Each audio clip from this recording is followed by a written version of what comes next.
আজকে তো সোমবার, তাই আজকে একটুখানি রেডি সেডি হয়ে আমিও সোমবারের দিনে পুজো দিলাম রুমের মধ্যে আর বাইরে। যেহেতু আমাদের অনেকগুলো ঠাকুর আছে, সেজন্য আমি আজকে ভালো করে পুজো দিলাম। তারপরে খিচুড়ি রান্না করেছে বৌদি, খিচুড়ি খেলাম। তো হ্যালো এভরিওয়ান, গুড মর্নিং। আমি একটু স্নান করতে যাব। তো স্নান করার আগে তোমাদেরকে দেখাই যে আজকের ওয়েদার একদম ভীষণই ভালো ছিল।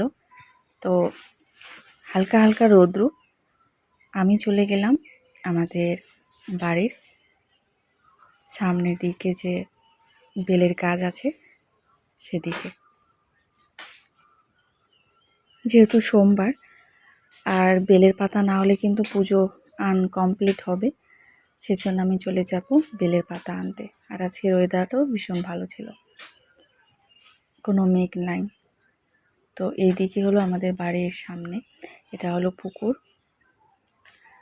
তারপরে এই যে পাশেই এখানে একটা ছোট্ট করে গাছ লাগিয়েছে।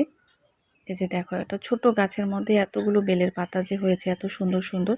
আমার একদমই পরিশ্রম করতে হলো না, গাছের মধ্যেই সোজা নিয়ে টুক করে চলে আসলাম।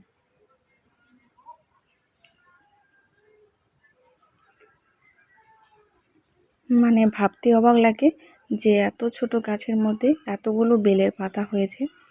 আমাদের এদিকে জেঠিমার বাড়িতে আবার বেলের পাতা গাছ আছে, কিন্তু ওটা অনেকটা উঁচুতে। তো সেজন্য আমি ভাবলাম যে আমাদের এখান থেকেই নিয়ে যায়। যে দেখো কত সুন্দর সুন্দর বেলের পাতাগুলো হয়েছে।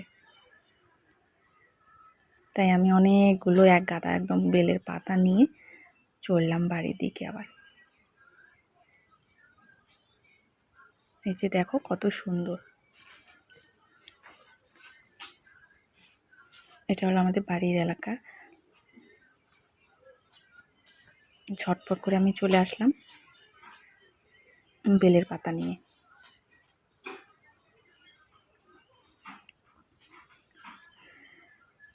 তারপরে বেলের পাতা আমার আনা হয়ে গেল। এর মধ্যে আমি স্নান করে প্রায় 10-15 মিনিটের বেশি করে এখানে আমি একটু রেস্ট করলাম, তারপরে পুজো দিলাম। তো একটু আমি রেডি সেডি হলাম। এখানে রেডি সেডি হয়ে বলে নাকি ভগবানের পুজো দিলে একটু ভালো করে সুন্দর করে সেজে পুজো দিতে হয়। তার জন্য আমি একটু ফ্রেশ হয়ে এখানে বেলের পাতা নিলাম। আর এখানে আছে জয়, তারপরে ধূপকাঠি। এর আগে মা পুজো দিয়েছে, বুনুও পুজো দিয়েছে। বুনু গেছে বাইরে পুজো দিতে। আর এখানে আমি বাড়ির কিছু ফুল তুলে নিলাম। এমনিতে ফুল তো সেরকম নেই, কিন্তু এই যে এই গাছটা আছে, এই গাছের তো নাম জানি না, তবে বর্ষার সময় এই গাছের ফুলগুলো ফোটে। তো বেশ ভালো লাগলো, আমি কটা নিয়ে নিলাম এখানে। তো প্রথমে আমি বাড়ির মানে ঘরে রুমের মধ্যে আর কি পুজো দিব আগে বেলের পাতা দিয়ে। আর এখানে আমি দিয়ে দিলাম গঙ্গা জল। আমাদের তো ইসে নেই, মানে কাঁচা দুধ নেই যে দিব, কাঁচা দুধ দিয়ে কিন্তু পুজো দিতে হয়। আর শুনেছি দুধ যদি না হয় তাহলে গঙ্গা জল দিয়ে পুজো দেওয়া যাবে সেটা। তো তার জন্য আমি এখানে সুন্দর করে ভালো করে প্রণাম করে পুজো টুজো দেওয়া আমার হয়ে গেল। এরপরে আমি যাব একটু বাড়ির পেছনে, মানে আমাদের বাড়ির অনেকগুলো ঠাকুর আছে, তো ওগুলাতেও আমি দিয়ে দেব। তো সেগুলোর ভিডিও আমি করলাম না। এখানে আমার পুজো দেওয়া কমপ্লিট।